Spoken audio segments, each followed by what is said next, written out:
Soyez remplis d'esprit, c'est le devoir de chaque chrétien. Ne vous enivrez pas de vin. Éphésiens 5,18. Obéissez-vous à cet ordre. Certainement, soyez remplis d'esprit. Obéissez-vous à ce second commandement. Pourquoi non?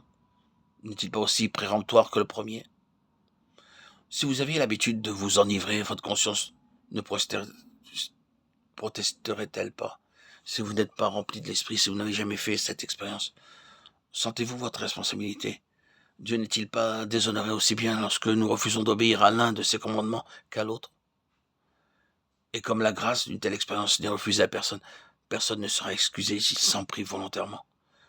Refuser la vie que Christ donne est le plus grand péché de l'incrédule. Refuser la vie abondante par le Saint-Esprit est le plus grand péché du croyant. Être rempli du Saint-Esprit n'est pas laissé à notre choix, c'est une obligation. Ils furent tous remplis du Saint-Esprit, remplis, pleins, une plénitude à posséder. Soyez remplis de l'Esprit, un moment décisif, plein du Saint-Esprit, un état à maintenir, rempli jusqu'à toute la plénitude, une progression constante. Les apôtres avaient vécu avec Christ pendant 3 ans, et cependant ils ne furent remplis de l'Esprit que le jour de la Pentecôte. Ce fut le moment décisif.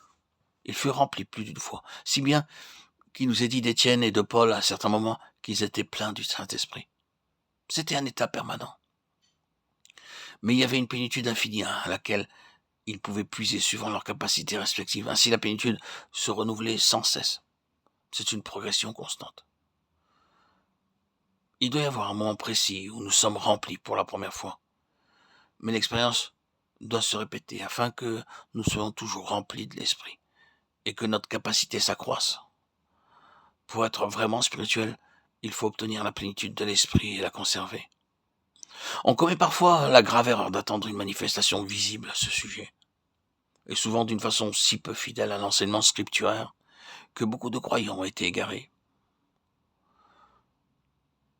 L'Écriture nous parle de 3 manifestations, la réalisation de la présence permanente de Christ, afin qu'il vous donne selon la richesse de sa gloire d'être puissamment fortifié par son esprit dans l'homme intérieur, en sorte que Christ habite dans vos cœurs par la foi. Éphésiens 3, 16, 17. Les premiers chrétiens paraissent avoir été pénétrés du sentiment joyeux de la présence de leur Sauveur glorifié. Il était vivant pour eux. Et réalisez-vous véritablement la présence du Seigneur ressuscité? C'est là un des plus grands privilèges de celui qui possède la plénitude de l'Esprit.